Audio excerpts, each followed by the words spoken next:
Now we will discuss about the operators. अब operators क्या होते हैं? ऑपरेटर्स क्या होते हैं, जब भी हमको कोई कैलकुलेशन परफॉर्म करनी रहती है, ठीक है, जब भी हमको क्या परफॉर्म करनी रहती है, कैलकुलेशन परफॉर्म करनी रहती है, या हमको कोई भी कंपैरिजन कर परफॉर्म करना रहता है, हमको कंपेयर करना पड़ता है, किसी दो वेरिएबल्स को हमको कंपेयर करना रहता है, तो हम लोग किसका यूज करते हैं? हम लोग ऑपरेटर्स का यूज करते हैं, ठीक है। अब यहाँ पे डिफरेंट टाइप्स ऑफ ऑपरेटर्स होती हैं। प्रोग्रामिंग सी प्लस प्लस में क्या होती है? डिफरेंट टाइप्स ऑफ ऑपरेटर्स होते हैं। तो सबसे पहले हम लोग बात कर लेते हैं अरिथमेटिक ऑपरेटर्स। अब अरिथमेटिक ऑपरेटर्स क्या होते हैं?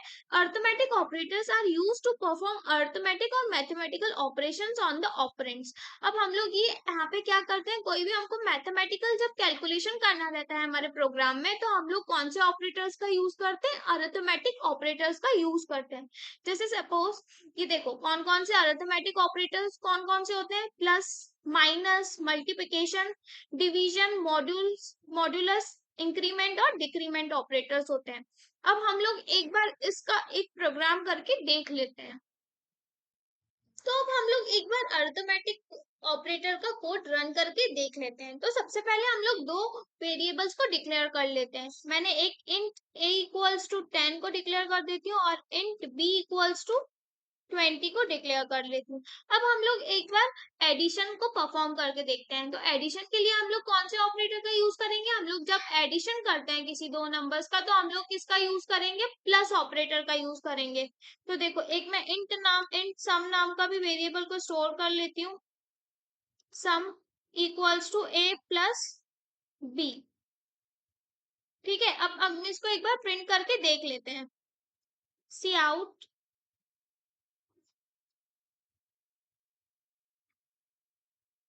सम इज। अब हम लोग जब इसमें सम को प्रिंट करवाएंगे, तो हमारा आउटपुट क्या आना चाहिए? यहाँ पे जब हम लोग 10 प्लस 20 करेंगे, ये हम लोग कमेंट्स लिख रहे हैं कि हम लोग 10 प्लस 20 करेंगे तो हमारा सम क्या आना चाहिए? 30 आना चाहिए। तो चलो अब हम लोग इसको रन करके देख लेते हैं कि हमारा आउटपुट क्या आ रहा है। तो हमारा आउटपुट भी क्या आ रहा है? 30। अब ऐसे ही हम लोग यहाँ पे माइनस को भी परफॉर्म कर सकते हैं। तो मैं एक दूसरा वेरिएबल बना देती हूँ, सब नाम का सब्सट्रैक्शन कुछ करेंगे हम लोग इसमें, a माइनस b। तो इसका आउटपुट क्या आना चाहिए जब हम लोग इसको प्रिंट करवाएंगे? मैं एक बार यहाँ पे इसको प्रिंट करवा लेती हूँ। सब इज, और यहाँ पे भी सब। अभी अब जब 10 माइनस 20 करेंगे तो हमारा आउटपुट क्या आ जाएगा? हमारा आउटपुट क्या आ जाएगा? -10। अब हम लोग इसको भी एक बार रन करके देख लेते हैं कि हमारा आउटपुट क्या आ रहा है। हमारा आउटपुट क्या परफॉर्म हो क्या आ रहा है? देखो, यहाँ पे मैंने एंडल का यूज नहीं किया है, तो देखो ये दोनों एक दूसरे के साथ ही प्रिंट हो गए हैं। इसीलिए देखो ये कितना गंदा दिख रहा है। इसीलिए एक क्लियर कोड लिखने के लिए हम लोग हमेशा एंडल का यूज करेंगे, ठीक है, ताकि हमारा आउटपुट भी क्लियरली हमको विजिबल हो। एक बार इसको सेव करके मैं फिर से रन कर लेती हूँ। तो देखो यहाँ पे मेरा सेपरेटली आ गया है कि जब मैंने सब्सट्रैक्शन किया तो मेरा आउटपुट क्या आ गया? -10। अब मैं इसको एक बार मल्टीप्लिकेशन करके भी दिखा देती हूँ आपको। Int multiply equals to a into, हम लोग मल्टीप्लाई के लिए स्टार का यूज करते हैं, a इंटू b।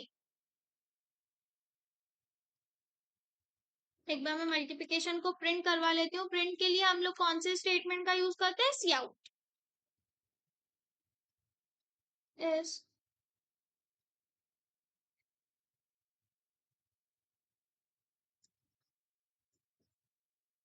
अब इसका रिजल्ट क्या आना चाहिए? हमारा इसका आउटपुट आंसर क्या आना चाहिए? हम लोग जब 10 इंटू 20 करेंगे तो इसका आउटपुट क्या आना चाहिए हमारे पास? 200। तो चलो इसको हम लोग एक बार रन करके देख लेते हैं, इस कोड को भी। तो जब मैंने इस कोड को रन किया तो मेरे पास मल्टीप्लिकेशन क्या आ गया? 200। अब देखो, एक बार मैं आपको मॉड्यूलस ऑपरेटर का भी कोड रन करके दिखा लेती हूँ। आप डिवीजन और जो भी दूसरे ऑपरेटर्स होते हैं उनका आप लोग एक बार ट्राई कर लेना, ठीक है। मैं एक बार आपको मॉड्यूलस ऑपरेटर का कोड समझा देती हूँ। मॉड्यूलस ऑपरेटर को हम लोग इसलिए यूज करते हैं, जब भी हमको कोई रिमाइंडर फॉर्म फाइंड करना रहता है हमारे प्रोग्राम का, तो हम लोग किसका यूज करते हैं? मॉड्यूलस ऑपरेटर का यूज करते हैं। अब देखो, मैं एक बार यहाँ पे मैं वैल्यूज को चेंज कर लेती हूँ ताकि आपको रिमाइंडर अच्छे से क्लियरली शो हो। मैं एक बार यहाँ पे 13 कर लेती हूँ और यहाँ पे 2। जब मैं 13 डिवाइडेड बाय 2 करूंगी तो मेरा आंसर क्या आना चाहिए, मेरा रिमाइंडर क्या बचेगा, 1 बचेगा। तो एक बार हम लोग इसको प्रिंट करके देख लेते हैं। इंट प्लस इक्वल्स टू ए, और मॉड्यूलस के लिए हम लोग परसेंटेज का साइन यूज करते हैं, ए परसेंटेज बी। अब एक बार मैं यहाँ पे इसको प्रिंट करके देख लेती हूँ, MOD करके इस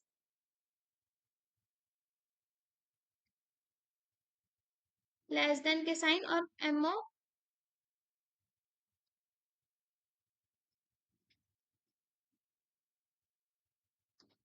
और यहाँ पे लगा देती हूँ एंड। जब मैं इसको प्रिंट करूंगी तो मेरा आउटपुट क्या आना चाहिए, 1। तो चलो इसको अब हम लोग एक बार सेव करके रन करके देख लेते हैं इस प्रोग्राम को भी। तो यहाँ पे मेरा आउटपुट क्या आ गया, 1। जब हम लोग 13 डिवाइडेड बाय 2 करेंगे तो हमारा रिमाइंडर क्या बच के आएगा, 1। तो हम लोग मॉड्यूलस ऑपरेटर का यूज क्यों करते हैं, ताकि हम लोग रिमाइंडर को फाइंड कर पाए। ठीक है, तो ये हमारे अरिथमेटिक ऑपरेटर का प्रोग्राम आ गया। अब हम लोग नेक्स्ट ऑपरेटर को समझेंगे।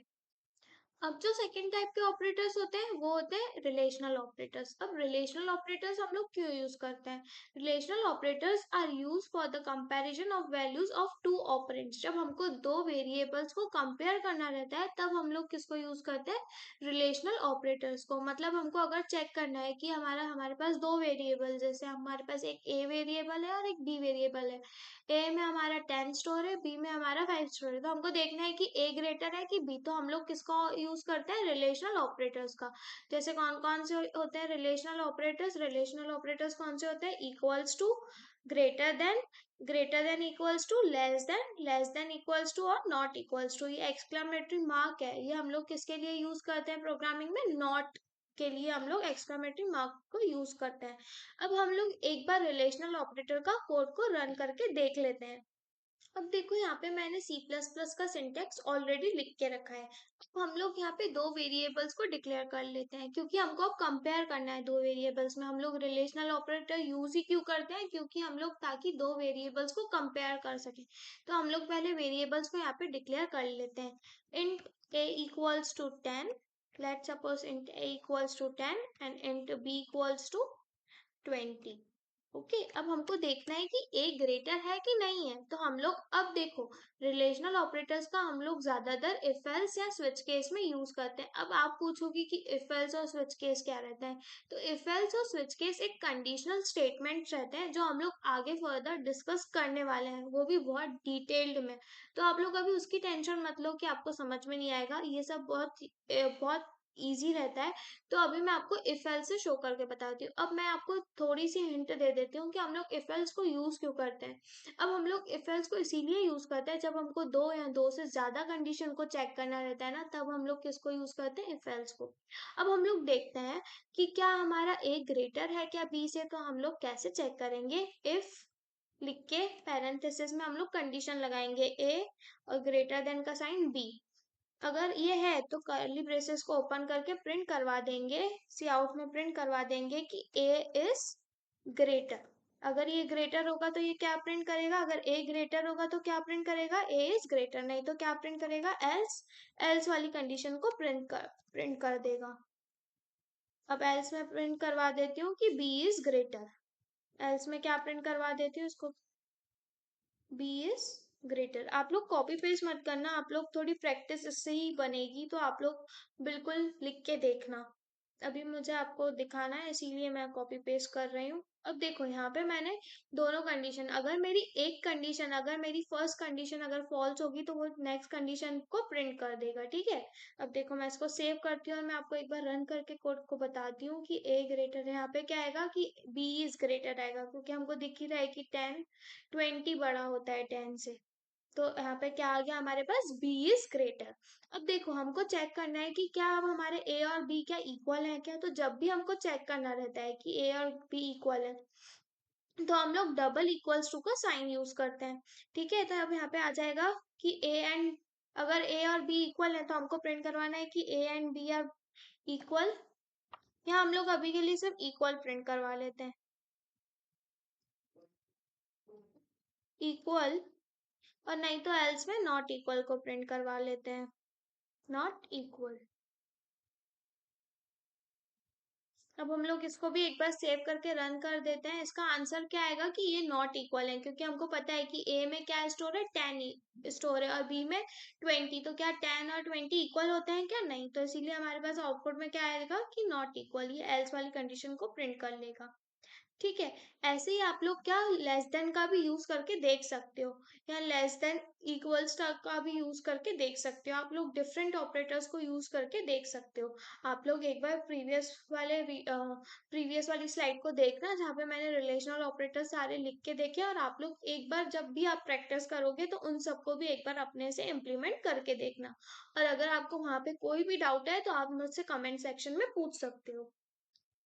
अब जो थर्ड टाइप के ऑपरेटर्स होते हैं वो होते हैं लॉजिकल ऑपरेटर्स। अब हम लोग लॉजिकल ऑपरेटर्स का इसीलिए यूज करते हैं जब हमको चेक करना रहता है कि जो भी हमने अगर कंडीशन दी है हमारी प्रोग्रामिंग लैंग्वेज में, वो कंडीशन ट्रू है कि फॉल्स है। अब जो ट्रू और फॉल्स वाली कंडीशन जो होती है, इनको हम लोग बोलते हैं, ट्रू और फॉल्स को हम लोग प्रोग्रामिंग लैंग्वेज में बोलते हैं Boolean values. Okay, Boolean values मतलब या तो वो कंडीशन ट्रू होगी तो आपका प्रोग्राम आपको ट्रू रिटर्न करके देगा, या तो आपको फॉल्स रिटर्न करके देगा। इसका प्रोग्राम हम लोग आगे फर्दर डिस्कस करेंगे हमारी क्लासेस में। बट अभी के लिए आप इतना समझ लो कि जब भी हम लोगों को ट्रू या फॉल्स की कंडीशन चेक करनी रहती है, तब हम लोग लॉजिकल ऑपरेटर का यूज करते हैं। अब हम लोग इसकी एक बार डेफिनेशन भी देख लेते हैं। Logical operators are used to check two or more conditions. Logical operators हम लोग तब यूज करते हैं जब हम लोग को दो या दो से कंडीशन ज्यादा कंडीशंस को चेक करना रहता है। और ये रिटर्न हमेशा क्या करता है, ये बूलियन वैल्यूज को रिटर्न करता है। बूलियन वैल्यूज मतलब क्या, ट्रू या फॉल्स कंडीशन में। अब देखो यहाँ पे तीन टाइप के लॉजिकल ऑपरेटर्स होते हैं। एक एंड ऑपरेटर जिसमें हम लोग डबल एंड का यूज करते हैं, एक होते हैं और ऑपरेटर्स, और तीसरा होता है नॉट ऑपरेटर। अब देखो जो एंड ऑपरेटर है, ये तभी कंडीशन को ट्रू रिटर्न करेगा जब दोनों कंडीशन, जो भी आपने दो कंडीशन दी अगर वो दोनों ट्रू होगी तभी वो आपका आंसर में ट्रू देगा, नहीं तो वो क्या देगा, फॉल्स देगा। ओके, जब दोनों कंडीशन ट्रू होगी, आपकी कंडीशंस दोनों ट्रू होगी, तभी ये जो एंड ऑपरेटर है इसका रिजल्ट क्या आएगा, ट्रू आएगा, नहीं तो क्या आएगा, फॉल्स। अगर उसमें से एक भी कंडीशन फॉल्स हो गई तो आपका रिजल्ट हमेशा फॉल्स आएगा।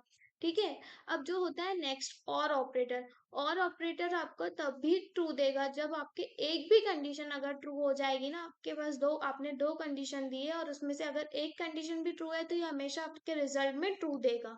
ठीक है। ये तभी सिर्फ फॉल्स देगा जब दोनों कंडीशन क्या हो, फॉल्स हो। अगर उसमें से एक भी कंडीशन ट्रू होगी तो वो ट्रू ही देगा आंसर में। फिर थर्ड टाइप का जो ऑपरेटर होता है नॉट ऑपरेटर। नॉट ऑपरेटर क्या, कि आपको नॉट ऑपरेटर तभी ट्रू देगा जब आपकी कंडीशन फॉल्स होगी तो वो क्या देगा, ट्रू देगा। ठीक है। ये अपोजिट होता है, ये रिटर्न ट्रू, ये क्या होता है, अपोजिट होता है। अगर आपकी कंडीशन ट्रू है तो वो क्या रिटर्न करेगा, फॉल्स रिटर्न करेगा, और आपकी अगर कंडीशन फॉल्स है तो ये आपको ट्रू रिटर्न, क्योंकि आप उससे पूछ रहे हो कि नॉट। ये हम लोग आगे फर्दर और डिस्कस करेंगे, आपको समझ में आ जाएगा, इसीलिए मैं अभी यहाँ पे उसको डिस्कस नहीं, आपको इसका प्रोग्राम नहीं करके बता रही हूँ, क्योंकि इसके लिए आपको एक बार कंडीशनल स्टेटमेंट्स को सीखना ही पड़ेगा। अब हम लोग नेक्स्ट आते हैं असाइनमेंट ऑपरेटर्स पे। अब जो फोर्थ टाइप के होते हैं ऑपरेटर्स वो होते हैं असाइनमेंट ऑपरेटर्स। अब असाइनमेंट ऑपरेटर्स क्या होते हैं, assignment operators are use to assign values to a variable. Assignment operator का हम लोग तब यूज करते हैं जब हमको वैल्यूज असाइन करनी रहती है हमारी वेरिएबल्स को, तब हम लोग असाइनमेंट ऑपरेटर्स का यूज करते हैं। जैसे हम लोग एक बहुत जो कॉमनली यूज करते हैं इक्वल्स टू, वो क्या है, एक असाइनमेंट ऑपरेटर है। We assign the value of right operand into left operand according to which assignment operator we use. ठीक है, तो असाइनमेंट ऑपरेटर ये समझ लो, जब हमको वैल्यू असाइन करनी रहती है किसी वेरिएबल को तब हम लोग असाइनमेंट ऑपरेटर का यूज करते हैं। जैसे different types of assignment operators कौन कौन से होते हैं, equals to, plus equals to, minus equals to, multiply equals to, and division equals to. ठीक है, तो इसका हम लोग एक बार कोड रन करके देख लेते हैं। अब हम लोग असाइनमेंट ऑपरेटर का कोड को रन करके देखते हैं। ओके, तो देखो अब मैं यहाँ पे एक वेरिएबल को डिक्लेयर कर देती हूँ, इंट ए। अब इसको मैं एक वैल्यू असाइन करती हूँ, तो वैल्यू किससे असाइन, कौन से असाइनमेंट ऑपरेटर से, इक्वल्स असाइनमेंट ऑपरेटर से हम लोग वैल्यू को असाइन करते हैं इक्वल्स टू साइन के साथ। तो मैं ए में 10 असाइन कर लेती हूँ। ये मेरा इक्वल्स टू ऑपरेटर यहाँ पे क्या है, असाइनमेंट ऑपरेटर ही है। असाइनमेंट ऑपरेटर हम लोग यूज ही क्यों करते हैं, ताकि जब हमको किसी भी वेरिएबल में हमको वैल्यू असाइन करनी देती है, तो हम लोग किसका यूज करते हैं, असाइनमेंट ऑपरेटर्स का यूज करते हैं। ठीक है, अब इसको एक बार मैं रन प्रिंट करवा के देख लेती हूँ क्या आ रहा है मेरा ए में आउटपुट। एंड एल, इसको मैं एक बार सेव करके रन करवाती हूँ प्रोग्राम को। तो मेरा आउटपुट क्या आ रहा है, मेरे पास आउटपुट आ रहा है a इक्वल्स टू 10। अब देखो, अब यहाँ पे मेरे पास एक मैं कोड लिखती हूँ जिसमें मैं अब सम प्रिंट करवाती हूँ यूजिंग असाइनमेंट ऑपरेटर का यूज करके, मतलब प्लस इक्वल्स टू ऑपरेटर का यूज करके मैं अब सम को प्रिंट करवा के दिखाती हूँ आपको। इंट सम नाम का एक मैं वेरिएबल डिक्लेयर कर देती हूँ। अब देखो, इसको ध्यान से समझना, a प्लस इक्वल्स टू 10, चलो 10 नहीं देते हम लोग, यहाँ पे 8 देते हैं, नहीं तो आप कंफ्यूज हो जाओगे। देखो, अब इस लाइन का मतलब क्या है, a प्लस इक्वल्स टू 10, इसका मतलब ये होता है कि a में जो भी वैल्यू है, a प्लस 8, मतलब a में जो भी वैल्यू है, अब हमारे पास a में कौन सी वैल्यू है, 10, प्लस क्या हो जाए उसमें, 8 हो जाए।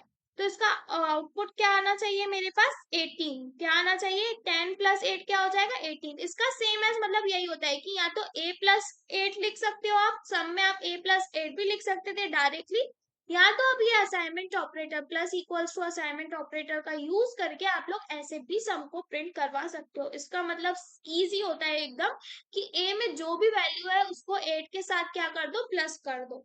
तो 10 प्लस 8 क्या आ जाना चाहिए मेरे पास, 18। तो अब मैं एक बार सम को प्रिंट करवा के देखती हूँ कि मेरे पास सम क्या आ रहा है। तो मैं एक बार सम को प्रिंट करवाती हूँ। इसको मैंने प्रोग्राम को सेव किया और मैं एक बार रन करके देखती हूँ मेरा सम क्या प्रिंट होके आ रहा है। तो मेरा सम क्या आया है, यहाँ पे 18 प्रिंट होके आ गया है। अब देखो, यहाँ पे हम लोग मल्टीप्लाई भी कर सकते हैं, तो हम लोग इसको अभी चेंज कर लेते हैं, इसको मल्टी कर लेते हैं और इसको यहाँ पे स्टार का, क्योंकि हम लोग मल्टीप्लाई के लिए क्या क्या यूज करते हैं, स्टार को यूज करते हैं। अब देखो, अब यहाँ पे मल्टीप्लाई हो जाएगा, तो यहाँ पे अब मल्टीप्लाई होके क्या आ जाएगा, अब यहाँ पे क्या हो जाएगा, a मल्टीप्लाई बाय 18, ओ a मल्टीप्लाई बाय 8। तो यहाँ पे हम लोग मल्टीप्लाई, और इसका मतलब क्या हो जाएगा कि a, मतलब a, अब हमारे में a में क्या स्टोर है, 10 स्टोर है। a में कौन सी वैल्यू स्टोर है, हमारे पास 10 वैल्यू स्टोर है, वो मल्टीप्लाई हो जाएगी 8 के साथ। तो मेरा आंसर क्या आ जाना चाहिए यहाँ पे, 80। क्या आना चाहिए मेरा आउटपुट, 80। तो अब एक बार मैं इसको सेव करके प्रोग्राम को रन करके देख लेती हूँ कि मेरा आउटपुट क्या आ रहा है इसमें। तो देखो, मल्टीप्लाई क्या आ गया मेरे पास, 80। इसका आंसर क्या आ गया मेरे पास, 80। ओके, ऐसे आप लोग डिफरेंट डिफरेंट ऑपरेटर्स का यूज कर सकते हो। वो मैंने जो पीछे पिछले वाले जब मैं असाइनमेंट ऑपरेटर समझा रही थी, तो जो मैंने चार्ट दिया था, आप लोग उन सबको ट्राई कर सकते हो। अब देखो, यहाँ पे एक चीज मैं आपको दिखाती हूँ। देखो, अब यहाँ पे अगर मैंने पहले इसको सम किया, जैसे अब मैंने इसको, हम लोग वापस से सम पे सेट कर लेते हैं।